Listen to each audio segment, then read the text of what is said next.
C'est avec un réel plaisir que je vous retrouve une fois de plus ce soir pour votre bulletin d'information sur le Made in Cameroun. Madame, Monsieur, bonsoir. Un seul titre à la une. Ce soir, le ministre de la Jeunesse et de l'Éducation civique, Monuna Fotsu, a reçu ce 26 septembre 2024 les réseaux thématiques et groupements sociaux professionnels des jeunes dans le cadre des consultations dont le but est de recueillir les différentes propositions devant enrichir le document cadre qu'est la politique nationale de la jeunesse. Voilà, c'était tout pour les titres. Place à présent au développement.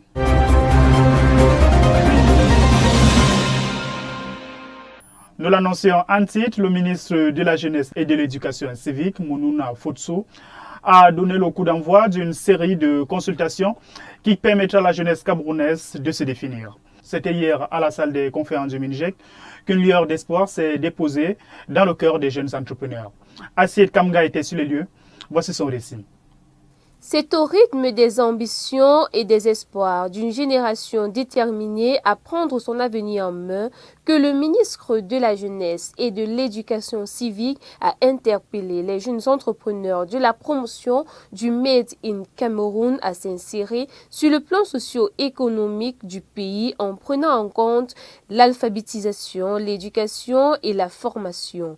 Hier 26 septembre, dans la salle de conférence du MINJEC, le ministre Monuna Fotsu lance alors le début d'un événement qui s'annonce comme un tournant dans l'histoire du pays. Plusieurs difficultés ont été servies auprès du père, comme le manque d'infrastructures, l'ignorance, le coût élevé de certains centres d'information et bien d'autres. Karine Andela, porte-parole du réseau thématique d'insertion socio-économique, dresse un tableau sans concession. Alors nous avons identifié plusieurs problèmes, corruption, je vais aussi dire à mon sens, les entrepreneurs dont j'encadre disent qu'il y a un problème de taxes, d'impôts qu'on n'arrive pas à absorber. C'est plusieurs problèmes dans plusieurs secteurs, mais les entrepreneurs aussi derrière, parce que c'est eux que je représente, disent qu'ils n'ont pas véritablement un encouragement de l'administration, surtout lors de la création de leur entreprise, par ces exonérations, des taxes et des impôts par exemple, l'accompagnement même continu, c'est-à-dire la professionnalisation de leur secteur d'activité.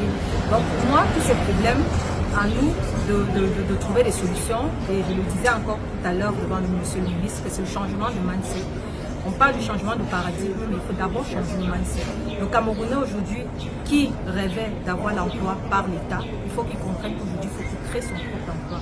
Au-delà des discours de bonnes intentions, l'enjeu est désormais de transformer ces consultations en actions concrètes. Une nouvelle qui fera certainement plaisir à de nombreux jeunes Camerounais. Parlons de toute autre chose à présent avec Moafood qui a su allier tradition et modernité pour produire un riz de qualité supérieure. Bien plus qu'un simple aliment, le riz OK représente un excellent choix pour ceux qui cherchent à la fois qualité et saveur. Merveille Goodwins pour le reportage. Dans un marché où la qualité des aliments est de plus scrutée, le riz Oki se démarque comme une référence incontournable au Cameroun. Produit par l'entreprise Moafood, ce riz est synonyme d'engagement envers l'excellence et la satisfaction du consommateur. Moafood a su allier tradition et modernité pour produire un riz de qualité supérieure. Le riz Oki de Moafood est bien plus qu'un simple aliment. Il représente un choix conscient pour ceux qui recherchent qualité et saveur. En optant pour ce riz, les consommateurs soutiennent non seulement une entreprise locale, mais participent également à une démarche de développement durable et de qualité alimentaire. Choisir le riz Oki, c'est faire le choix d'un avenir meilleur pour tous. Retrouvez le riz Oki sur Facebook pour plus d'informations. Nous poursuivons cette édition avec Alain Ekambi, auteur d'une application de messagerie propre à l'Afrique. Ce Camerounais a pu développer un système de connexion interne et externe sans avoir recours à partager les informations personnelles des utilisateurs. Assied Kamga vous fait découvrir cette application dans ce reportage. C'est un multimédia made in Cameroun. Envoyer des textes, des images et des messages vocaux sont là quelques-unes des options offertes par Dicalo. Cette application de messagerie propre à l'Afrique permet à l'utilisateur de se connecter avec qui de choix, quelle que soit la situation géographique. Sans toutefois faire recours aux données personnelles, il suffit juste d'inscrire son mail. Dicalo, initié et créé par le Camerounais Alain Ekambi, offre des autocollants customisés 100% africains. Selon son concepteur, Dicalo compte actuellement 48 000 utilisateurs, dont 36 000 sont actifs. Dicalo est disponible sur iOS, Windows, Mac et Linux. Voilà donc une excellente alternative à WhatsApp ou encore à Facebook que je recommande absolument. Parlons à présent de Sacha Design, une marque qui met un point d'honneur à valoriser le savoir-faire artisanal. Merveille Godwins nous fait découvrir cette merveille. C'est dans ce reportage.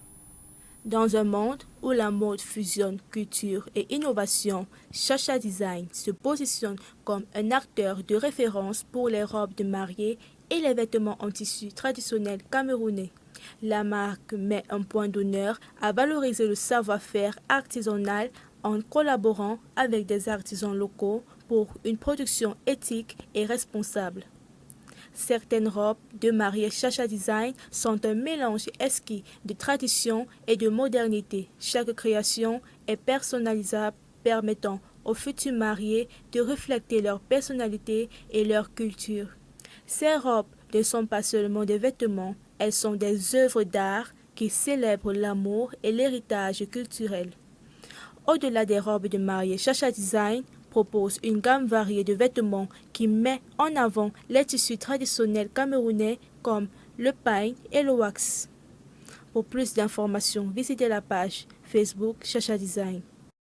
C'est sur cet élément que nous mettons un terme à cette édition du 28 septembre 2024. Nous tenons particulièrement à remercier Merveille Godwins pour sa collaboration, elle qui a terminé son stage à Hall 237 cette semaine. Quant à nous, on se retrouve au mardi, même lieu, même heure. Passez un excellent week-end.